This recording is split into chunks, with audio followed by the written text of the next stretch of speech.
किस्सा तीसरे बूढ़े का जिसके साथ एक खच्चर था। अलिफ लैला।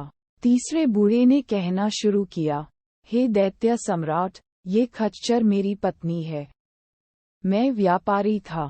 एक बार मैं व्यापार के लिए परदेश गया।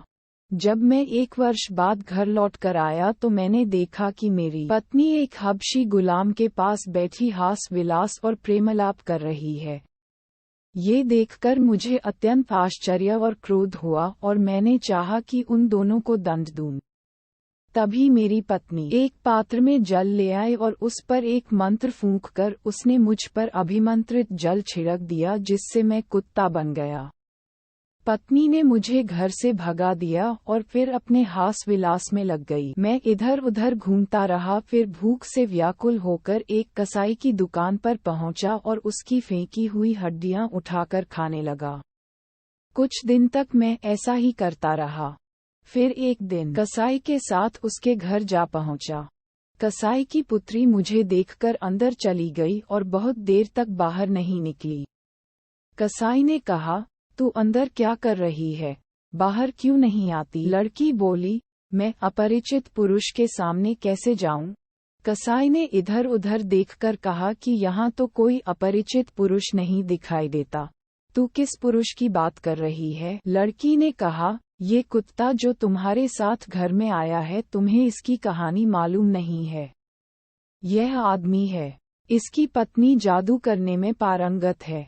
उसी ने मंत्र शक्ति से इसे कुत्ता बना दिया है। अगर तुम्हें इस बात पर विश्वास न हो, मैं तुरंत ही इसे मनुष्य बनाकर दिखा सकती हूँ। कसाई बोला, भगवान के लिए सो ही कर। तू इसे मनुष्य बना दे ताकि यह लोक परलोक दोनों का धर्म संचित करे। ये सुनकर वह लड़की एक पात्र में जल लेकर अंदर से आए और जल को अभिमंत्रित करके मुझ पर छिड़का और बोली, तू इस देह को छोड़ दे और अपने पूर्व रूप में आ जा।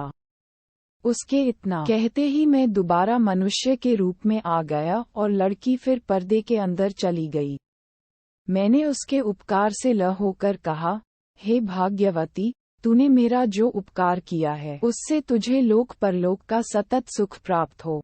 अब मैं चाहता हूँ कि मेरी पत्नी को भी कुछ ऐसा ही दंड मिले। ये सुनकर लड़की ने अपने पिता को अंदर बुलाया और उसके हाथ थोड़ा अभिमंत्रित जल बाहर भिजवाकर बोली, तू इस जल को अपनी पत्नी पर छिड़क देना।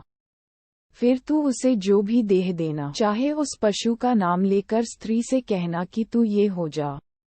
वह उसी पशु की देह धारण कर लेगी। मैं उस जल को अपने घर ले गया। उस समय मेरी पत्नी सो रही थी। इससे मुझे काम करने का अच्छा मौका मिल गया। मैंने अभिमंत्रित जल के कई छींटे उसके मुंह पर मारे और कहा, तू स्त्री की देह छोड़कर खच्चर बन जा।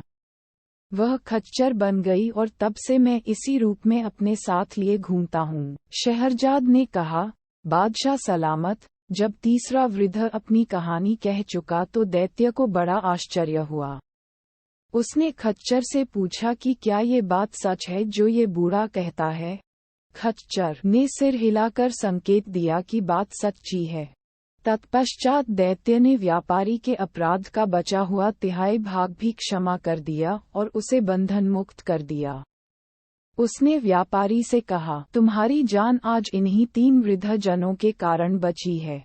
यदि ये लोग तुम्हारी सहायता न करते तो तुम आज मारे ही गए थे। अब तुम इन तीनों के प्रति कृतज्ञता प्रकट करो। ये कहने के बाद दैत्य अंतर्ध्यान हो गया। व्यापारी उन तीनों के चरणों में गिर पड़ा। वे लोग उसे आशीर्वाद देकर अपनी अपनी राह चले गए और व्यापारी भी घर लौट गया और हंसी खुशी अपने प्रियजनों के साथ रहकर उसने पूरी आयु भोगी। Thank you for watching. Please like, subscribe, bell icon press करें।